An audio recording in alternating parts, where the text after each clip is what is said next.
Friends, स्वागत है आपका स्टडी प्लेटफॉर्म के यूट्यूब चैनल पर। मैं ज्योति सिंह हाजिर हूँ आपके लिए संविधान का अनुच्छेद 32 लेकर।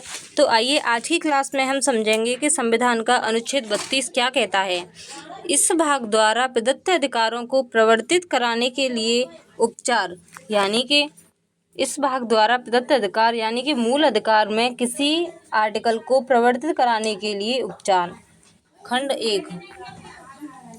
इस भाग द्वारा प्रदत्त अधिकारों को प्रवर्तित कराने के लिए समुचित कार्रवाइयों द्वारा उच्चतम न्यायालय में समावेदन करने का अधिकार प्रत्याभूत किया जाता है।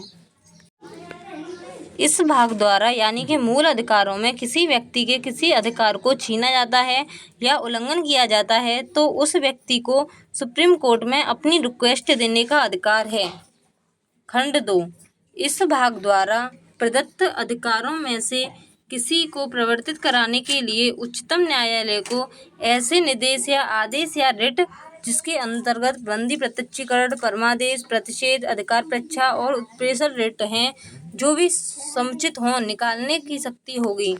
यानी कि जब किसी व्यक्ति को मूल अधिकार का उल्लंघन होता है तो सुप्रीम कोर्ट 5 प्रकार की रिट या आदेश या परमादेश जारी कर सकता है। 5 प्रकार की रिट हैं: बंदी, प्रत्यक्षीकरण, परमादेश, प्रतिषेध, अधिकार परीक्षा और उत्प्रेषण। जिस प्रकार की कंप्लेंट है उसी ऐसी प्रकार की रिट जारी की जाएगी। खंड 3। उच्चतम न्यायालय को खंड 1 और खंड 2 द्वारा प्रदत्त शक्तियों पर प्रतिकूल प्रभाव डाले बिना संसद उच्चतम न्यायालय द्वारा खंड 2 के अधीन प्रयुक्त किन्हीं या सभी शक्तियों का किसी अन्य न्यायालय को अपनी अधिकारिता की स्थानीय सीमाओं के भीतर प्रयोग करने के लिए विधि द्वारा सशक्त कर सकेगी। यानी कि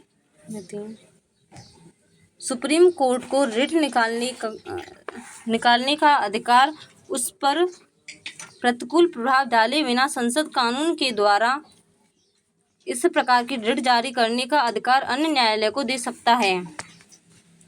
खंड 4। इस संविधान द्वारा अन्यथा उपबंधित के सिवाय इस अनुच्छेद द्वारा प्रत्याभूत अधिकार निलंबित नहीं किया जाएगा। यानी कि इस संविधान में कहीं लिखा है, इसके अलावा अन्य कहीं यह अधिकार निलंबित नहीं किए जाएंगे। हमारे इस चैनल को लाइक करें, शेयर करें और सब्सक्राइब करना न भूलें। धन्यवाद।